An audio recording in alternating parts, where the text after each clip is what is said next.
Hey everyone, this is the Derigo Show, and today we're in Forza Horizon 4. This is day 1 release of Forza Horizon 4, so any of you buying the Standard, Deluxe, or Ultimate Edition can play today. I currently have the Ultimate Edition, so I got a couple extra days to play to get extra content for you guys to see what it's like. And I'll be giving you my first impressions of the game and a little in-depth review of the first 20 minutes or so of the game. So right now I am in the game with the 1969 Dodge Charger. It's one of the first 3 cars you can pick. You can either pick a Focus RS, Audi TTS, and this. I went with this just for fun, see how it is.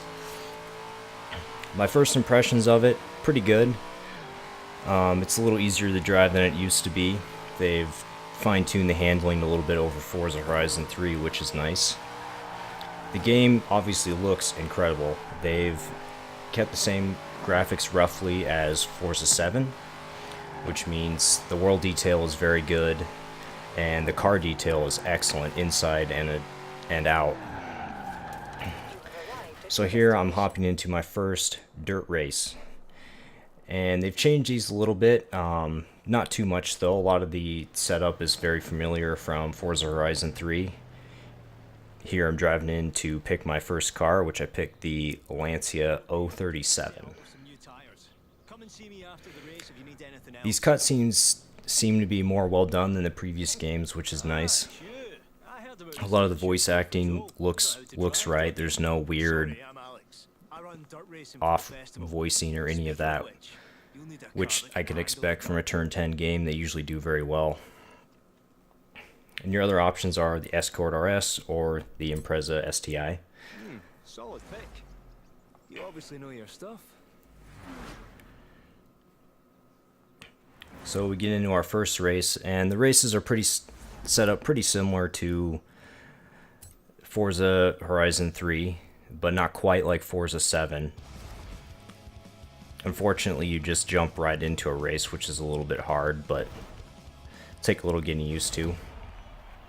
You can change all your difficulty settings. They're all the same as the previous games. You can fine-tune your car, look at the starting grid, all of that. Driver tires obviously change with the difficulty, and I set mine pretty high just to see how it felt. They've changed the sounds in the cars a little bit, fine-tuned to make them sound a little bit more realistic. Backfires look better. Overall handling of the cars over different surfaces feels much better than Forza Horizon 3. And obviously it looks better too. Another thing they've changed is the destruction of various items. You can go through all bushes now, which was not as apparent in Forza Horizon 3. You can also go through more trees than before. And be warned though, brick walls in this game slow you down a lot, so try to avoid those if you're in a race. They will hurt your time big time now, instead of just a little bit. They've also added a new ranking system in multiplayer. There are now ranked and unranked matches that you can be a part of, but you have to be level 3 in one of the skill sets in ranked, which is racing, playground games, and a couple others you have a choice of. I have not gotten to experience that yet since I've not played any multiplayer, but stay tuned in later videos to see what that's all about. There's also new skill trees in pretty much every skill you can do, whether it be street racing, off-road racing, drift skills, all of that. It's all leveled separately, and you can get rewards for basically everything, which makes making money and getting all of your cosmetic items, horns, all your clothing, cars, all that a little bit easier to get, which is a really nice benefit in this game, since it's all about collecting things and really customizing how you look and the cars you drive. Another huge thing with this game, which I have not experienced very often in other games, is when I first started playing, I didn't crash. The game did not crash. The game ran perfectly fine. I didn't have any trouble with that kind of stuff. And in the about 10 hours I've played, I haven't had no real issues with the game, which is fantastic. And props to Microsoft and Turn 10 for putting out a game that seems to work pretty well right off the bat, at least in single player. I can't see anything for multiplayer yet, but let's hope that those multiplayers work a lot better than Forza 7. So as I'm finishing up this last lap here, guys, I'll just give you a little bit of a listen of the cars and let you watch my finish, and then we'll get into some more details.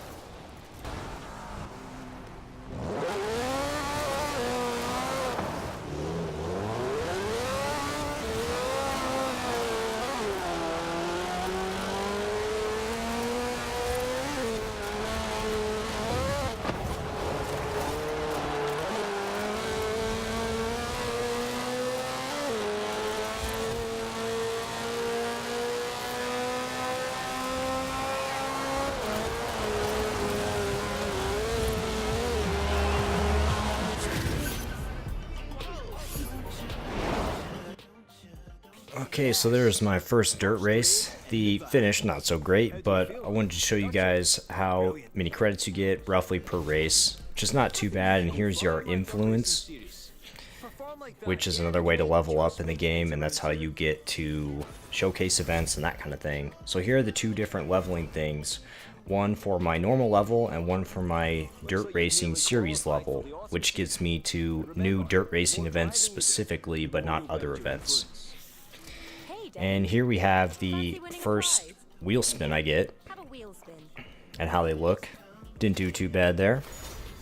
There's also super wheel spins, which give you 3 wheel spins all at once. I'm hearing good things about you. Oh, sorry, my name's Jay. And then now we're on to a street race, which the street races are set up pretty similar to the street races in Forza Horizon 3. You get more rewards generally, they're a little bit harder. There's just new animations now. Make sure when you guys go into these, pick your car before starting the event. I made the mistake of not doing that, so I ended up using my 037 rally car instead of an actual street car. Half as well as he says you can, these guys will love you. Oh, before we start, you've got to know this isn't strictly sanctioned by the festival, so don't mention this to Kira, all right? I gotta go. Work to do. See you around though, yeah? These might not be official, but you keep coming to these meets. I'll make sure everyone at Horizon knows your name. Looking forward to seeing what you can do out there. Have fun now, yeah?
Okay guys, after that street race I got surprisingly good placement after using the entirely wrong car. But obviously street races you get a little bit more money, not a lot more, but your influence is a little bit better than normal races. And there you see my street race scene going up to round 2, which gives me more races, gives me more money. And you can see there I get various rewards. And then your influence is what gets you to the next season's events. So the next one after summer is obviously autumn, and then so on. Oh, and me and Jay have just finished setting up a new danger sign. You should check it out if you fancy some thrills along the way.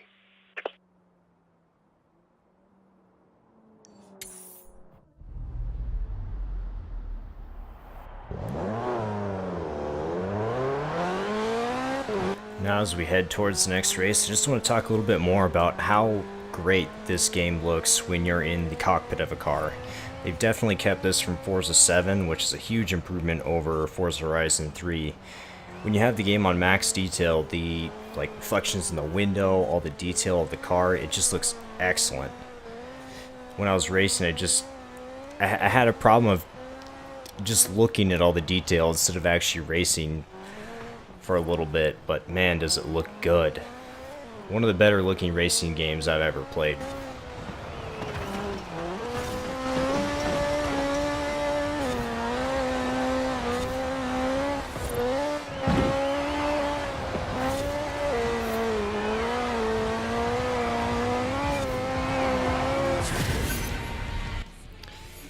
After finishing that race, now I'm actually qualified to hop into the autumn races, which you'll see here in a second. Get all my rewards, get my influence. Now my influence is enough to enter the autumn series of the races.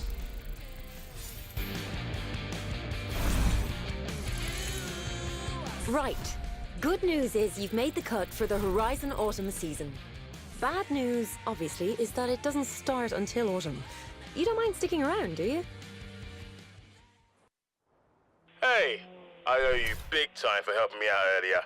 Meet me here. I want to repay your favor. So this is the house that you get for free that you start with in the game. I'm pretty sure everyone gets this house for free. And right here is all my Forza loyalty rewards from playing all the previous Forza games. Some people have had trouble getting these. It takes a couple of days sometimes. I got mine right away as soon as I got my house. But if you guys don't get yours right away, don't be alarmed. Most people will get theirs in a couple of days. And here's the transition from summer to autumn. I love how these transitions look. They look super cool and they're super smooth. And now we get to play in the autumn. Have my Mustang GT here, and I'm gonna drive around for a little bit. The radio is the same as usual in Forza Horizon series. They did bring this back, even though there's a little bit of confusion as to whether or not they would. They don't have groove music anymore though, so you can't use your own music anymore, which is kind of unfortunate for some people. Personally though, I just turn mine off and listen to the car noises because that's what I enjoy. But here's autumn. Looks super good. Weather is all dynamic in this game, so in summer it doesn't rain as much. It's generally pretty dry. Obviously everything's green, and then you switch to autumn. The colors change. It rains more. It gets a little muddier in some areas, so your driving conditions change. Overall, I love what they've done with the season system, and I'll show you guys that more in upcoming videos of basically the full transition between all seasons and everything that it changes, and how cars react to that, especially in the snow with snow tires and driving on ice. That's a lot of fun. So stay tuned for the next videos, guys, and I hope you enjoyed this one. Please make sure to like and subscribe and enjoy this last little bit of me driving around in the Mustang GT. Thank you.